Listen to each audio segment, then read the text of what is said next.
प्रति गाँव में 5टी महिला को लक्षपति दीदी भी बनई करी जीवु परिवार को कुशल रखंतु आम पाखे राज्यर मुखिया आज सुभद्रा योजना देवे 5,000 कोटी आम पाइचे 5,000 टंका आम पाइचे आज मुख्यमंत्री गोटे बटन रे आहुरी सुभद्रा 17 कोटी दब जो माने हसुथिले आज आपणक टोपी देखिला परे लुह पोछुथिबे जे सुभद्रा आज कोटी महिला पाखे पहुंची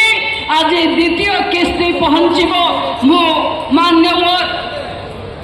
देशर प्रधानमंत्री पाखे कृतज्ञता ज्ञापन करुची कि सुभद्रा भली एक योजना को ओडिशार महिला दबा मोदी ग्यारंटी देखिवा कारण को आमे आपण को साधुवाद कृतज्ञता जनाऊँ पर्यटन हो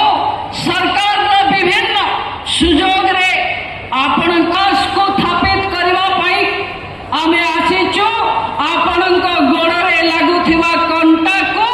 पाटी लगेई बाहर करनबा पई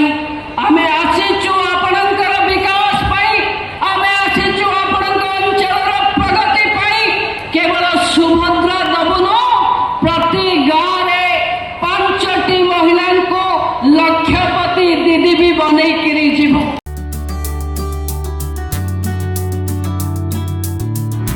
Nalanda Group of Institutions, empowering children since 2003.